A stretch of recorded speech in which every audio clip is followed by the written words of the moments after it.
The last words I heard before I left my mother's house were, "Why don't you just disappear?" Not from a stranger, not from a bully, from Jenna, and then from Diana, the daughter she chose, and the woman who raised me.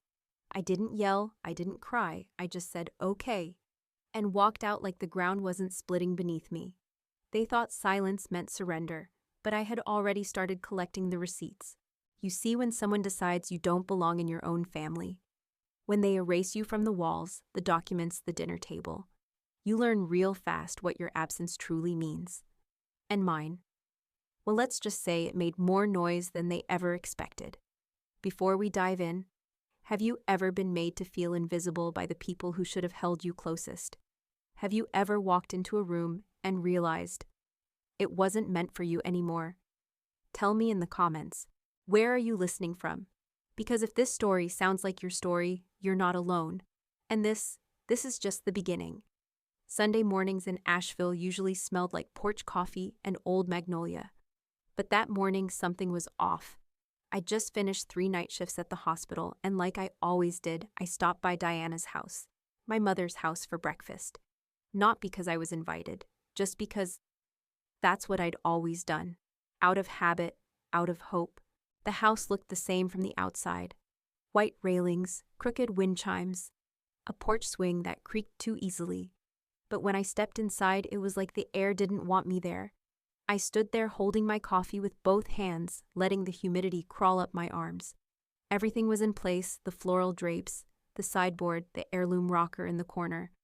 But the walls were different. My eyes scanned slowly. The photos. I stepped closer. One by one, I realized every picture had been changed. Some reframed, others replaced. In some, I had been carefully cropped out, digitally blurred, or just gone. The beach photo where I'd wrapped my arms around both Diana and Jenna now, just the 2 of them. The frame above the fireplace from our only vacation to the Smoky Mountains, I'd asked the stranger to take that picture. I remembered the moment, but now there was an empty gap where I had once stood. I reached out and gently touched the edge of the frame. It was crooked. Hung carelessly, like whoever put it up didn't think it mattered anymore, like I didn't matter. Then I heard the light steps down the stairs. Jenna. Hair styled like she'd woken up in a commercial. Wearing one of her boutique's branded sets, scrolling her phone, like the world owed her nothing but attention. She glanced at me, didn't smile, didn't stop. Just walked right past into the kitchen. I followed. "Good morning," I said, trying to keep my voice even. She didn't answer, didn't even flinch. At the counter, Diana was stirring a pitcher of sweet tea like it was any other Sunday. Like her daughter hadn't just been edited out of her life. I asked, careful not to sound accusatory, did something happen to the photos? Some of them look a little different. Diana didn't even look up. They looked cluttered, she said flatly. Cluttered. Jenna scoffed. Not at me, just in general. She poured herself oat milk. Her back turned to me like she was blocking something. I looked at the breakfast table. Eggs, biscuits, bacon. No plate for me. I sat anyway. Not out of hunger. I just needed a place to put my hands. I folded them tightly and let the silence wrap around me.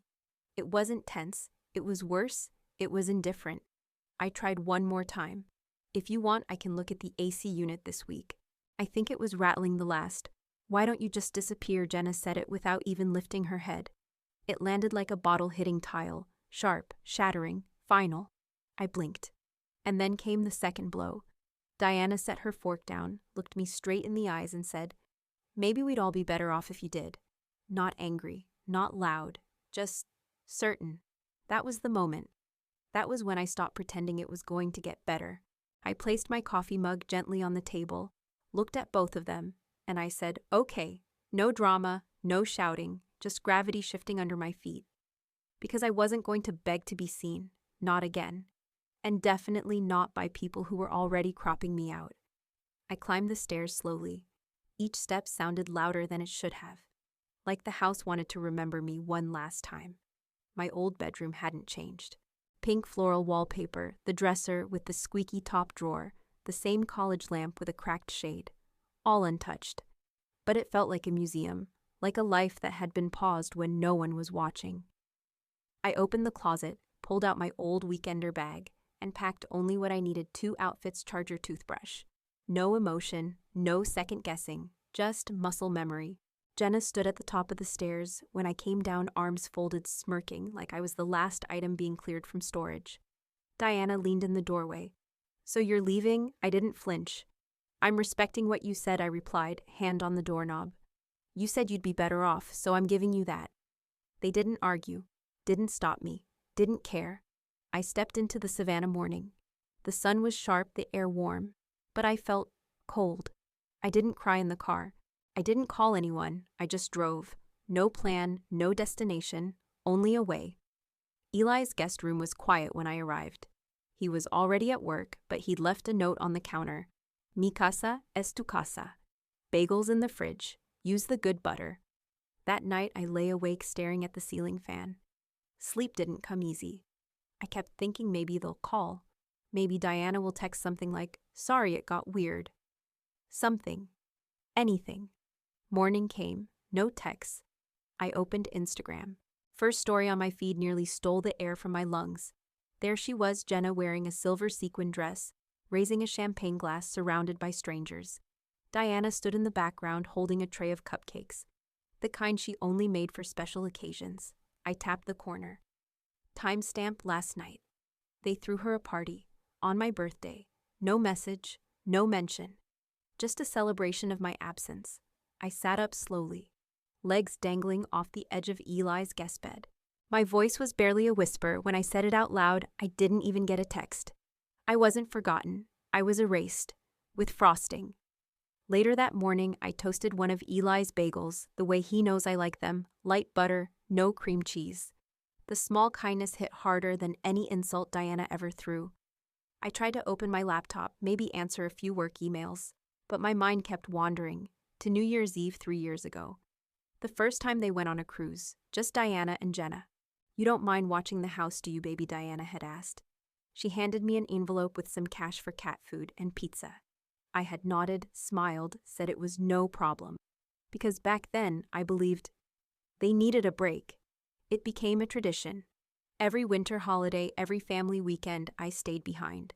Watering the plants, fixing the leaky faucet, feeding the cat, always useful. Never invited. Around noon, I met Eli for coffee. Same booth, corner table, brick and spoon on Broughton Street. "You look like you've been staring at a wall for hours," he said, sliding into the seat across from me. I didn't lie. I was. And the wall stared back. I told him about the party, about the cupcakes, about the date. He didn't blink.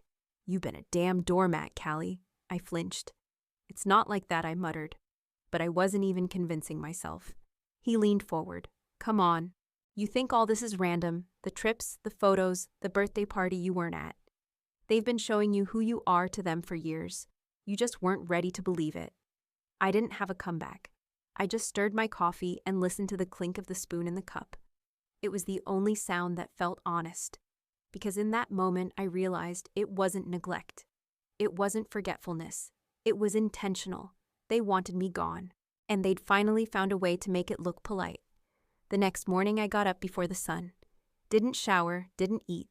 Just pulled my hair back and drove downtown. I didn't know exactly what I was looking for, only that I needed to see something real, something that would confirm the ache in my gut. Wasn't just paranoia. The county records office sat behind the courthouse, an old brick building that smelled like toner and dust. Inside, a woman with soft gray curls and half-moon glasses looked up from her desk. "Callie Monroe," she asked.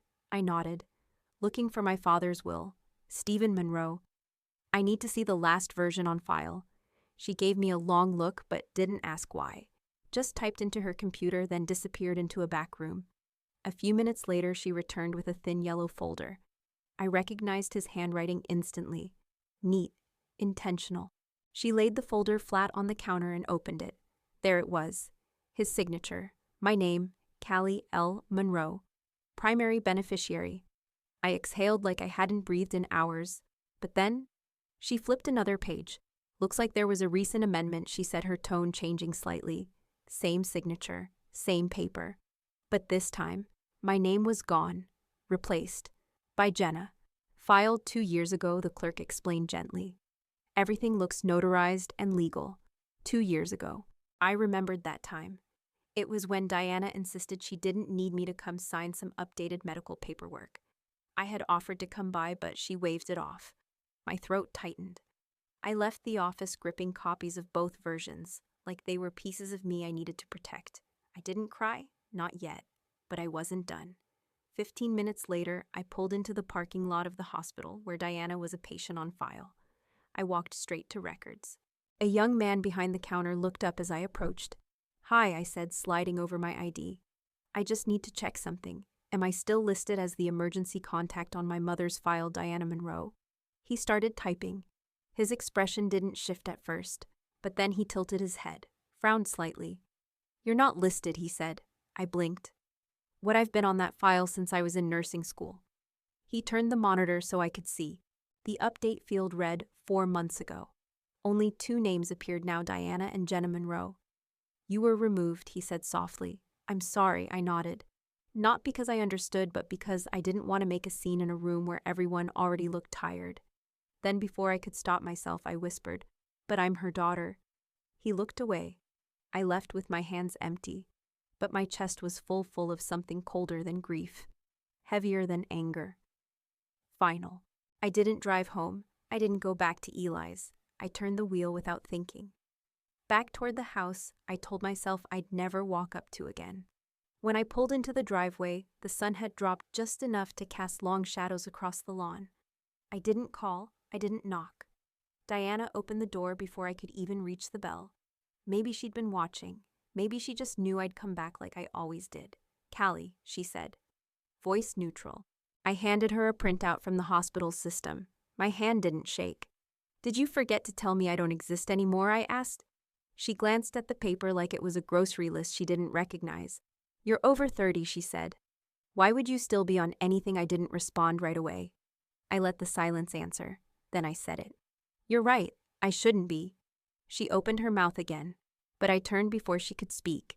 I walked down the porch steps the same way I had the day before, back straight. Head high, not a trace of pleading left. But then, I paused. In the hallway behind the window, hung neatly on the wall, was that same photo from Smoky Mountains. Only now cropped tighter, no trace of me. That moment broke something that had been holding on by threads. I wasn't being forgotten. I was being rewritten. And if they could erase me from the documents, what else had they changed behind my back? That question followed me all the way home. A shadow that didn't leave even when the lights were off. Back at Eli's, I sat in the quiet of his guest room with a lukewarm mug of tea I hadn't touched. My fingers curled around it like it could anchor me, like warmth might somehow make the truth feel softer. It didn't. My phone buzzed. A message from Penelope, my cousin, the family gossip line that never rests.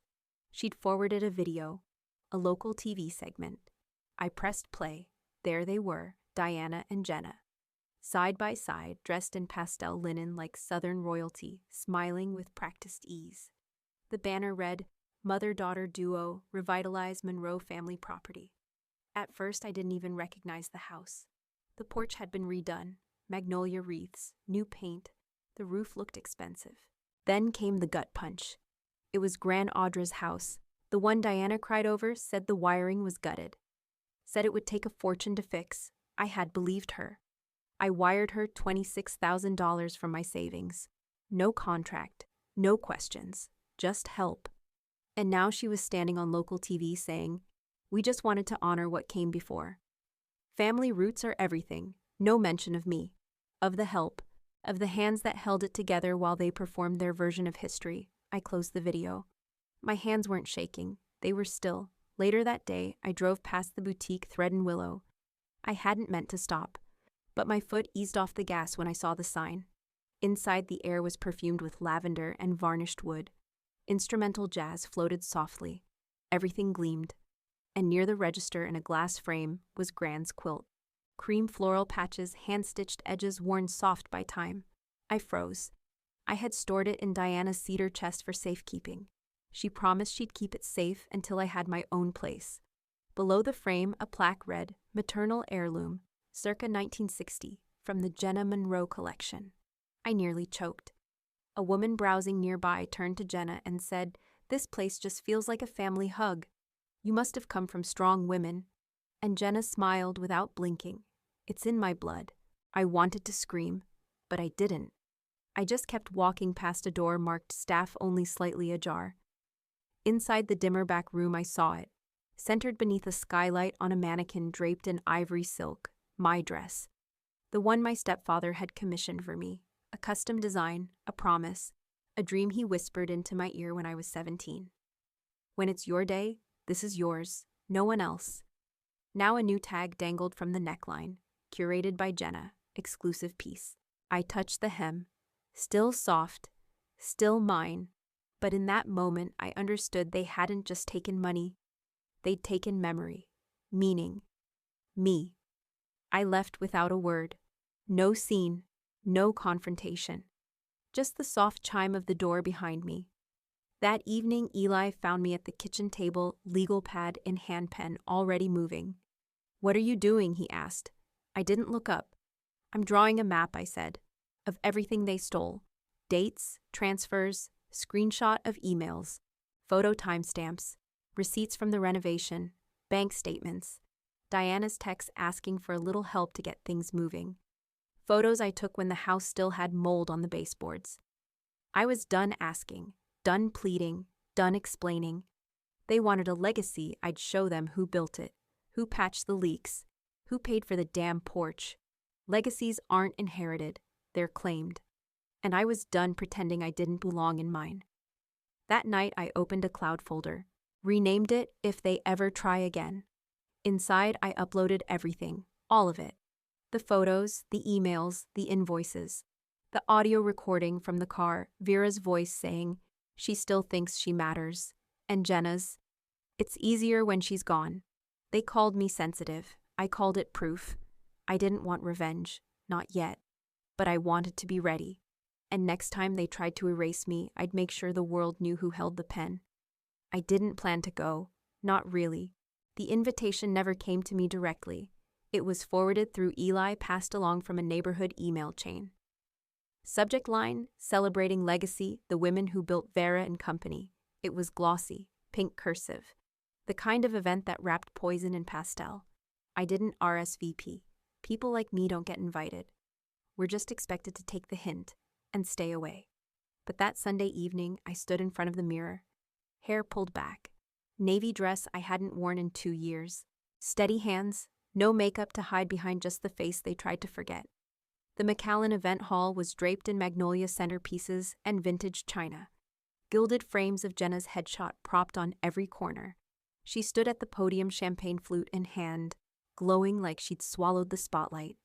Diana sat at the front table, smiling like the mother of a bride. I slipped into a chair near the back as Jenna raised her glass. I wouldn't be the woman I am today without the strength and wisdom of those who came before me. She didn't pause when she saw me, didn't blink. But I saw the ripple in the room, the quiet shift. People noticed. I let her finish. Let the room breathe and settle into small talk and silverware. Then I stood. I didn't say my name, didn't clear my throat, just walked to the front and placed a small Bluetooth speaker on the podium.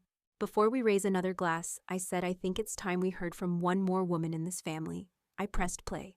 It started as soft static. Then came the voice, familiar, syrupy, slow.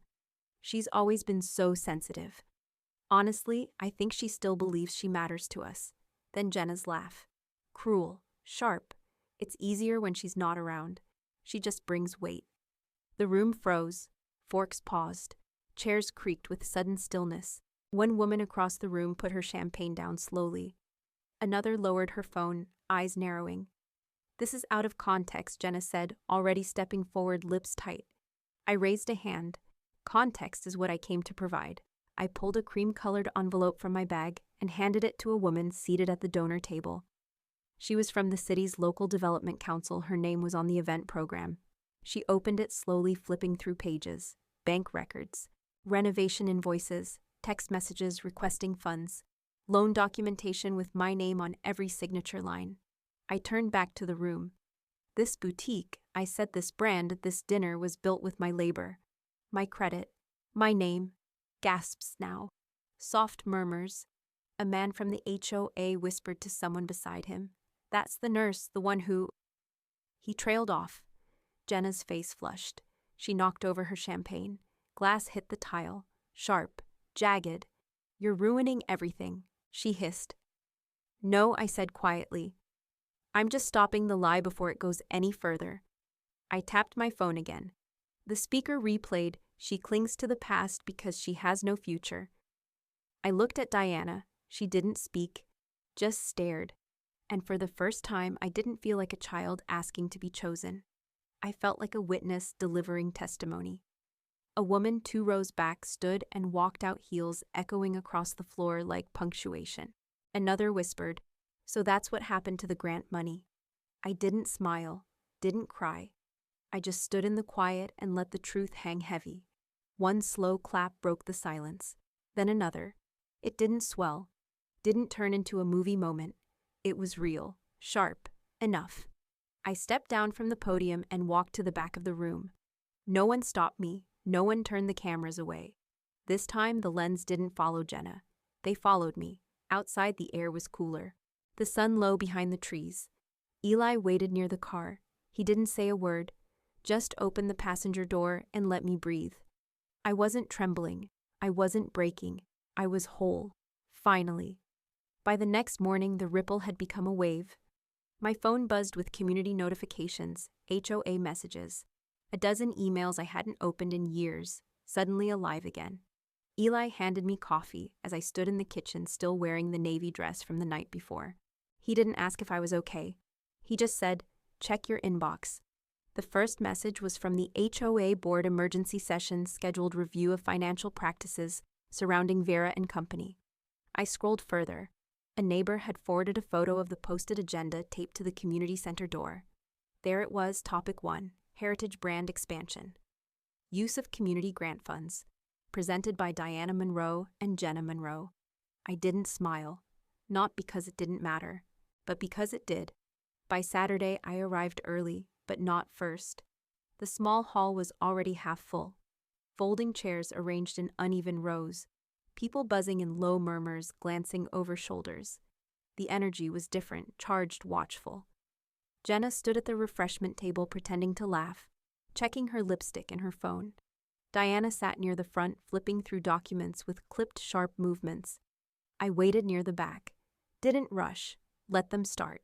When my name came up mid-discussion, it was like they were trying to erase me again. Diana leaned forward, voice syrupy and dismissive. "Callie hasn't lived here in years. She's not really involved anymore." That was my cue. I stood, walked slowly to the front, opened a manila folder and placed it on the committee's table. "This says otherwise." I laid out renovation invoices from 3 years ago.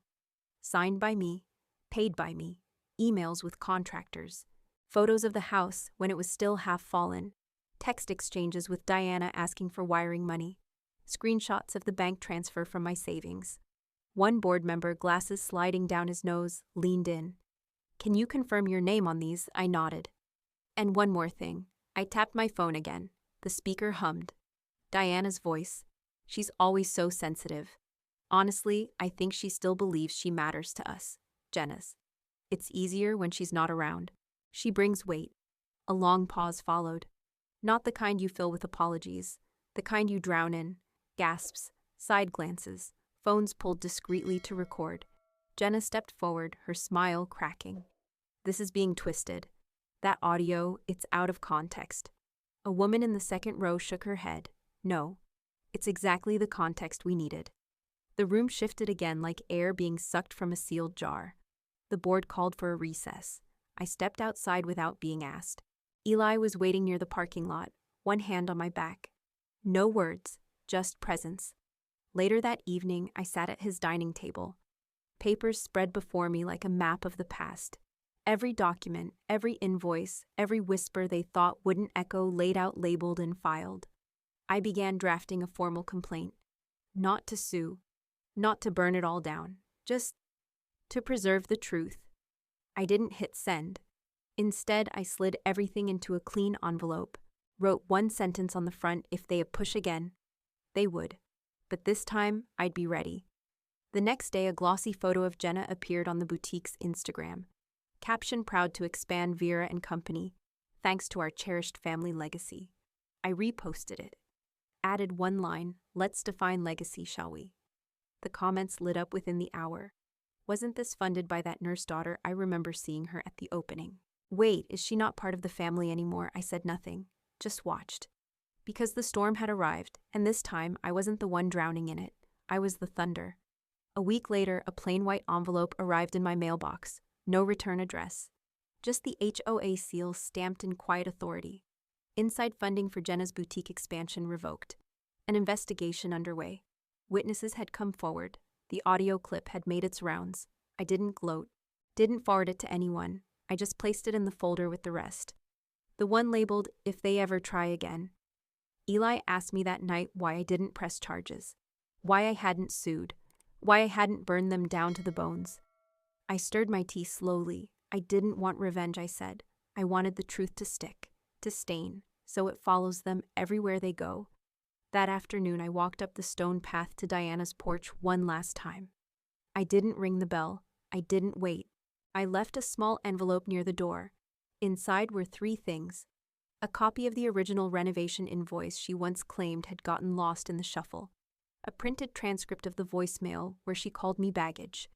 And a handwritten note on lined notebook paper. This is not for closure, it's for accountability. No signature, no goodbye, just truth. Folded, stamped, and sealed.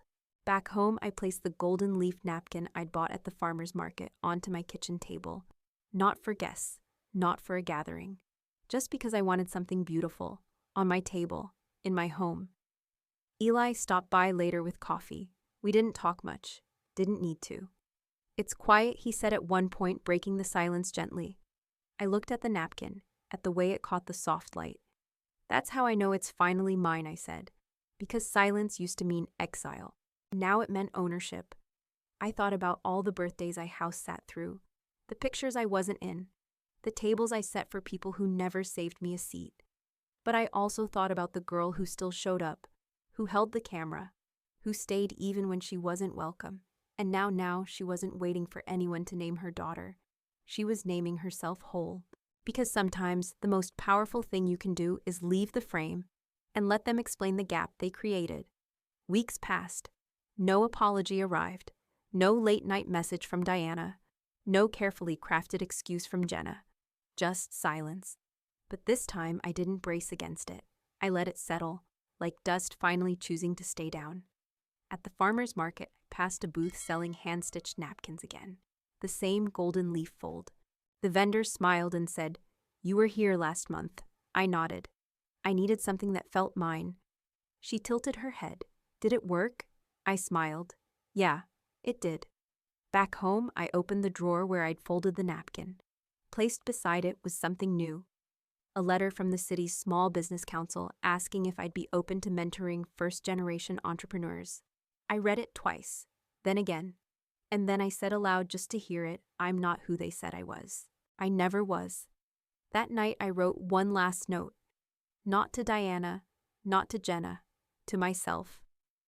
"Callie, you stayed when you shouldn't have. You gave more than they ever saw. But now you're not staying for them. You're staying for you. Because you were never erased. You were hiding in plain sight. Now you get to live loud. Not in anger, but in truth. And truth always echoes louder than performance." I folded the note, placed it behind the napkin. Not as a keepsake, as a foundation, so that the next time someone looks at my table, my home, my life, they won't ask, "Where is she in this picture?" They'll know, she's the one who built the frame. What did you think of this story? If you've ever felt invisible around the people who should have seen you most, you're not alone. Let me know in the comments. Where are you listening from? And if you ever found the courage to walk away too, tell me how you reclaimed your voice. And don't forget to subscribe to EN Reddit Story for more true stories that remind you sometimes the quietest person in the room is the one carrying the whole truth.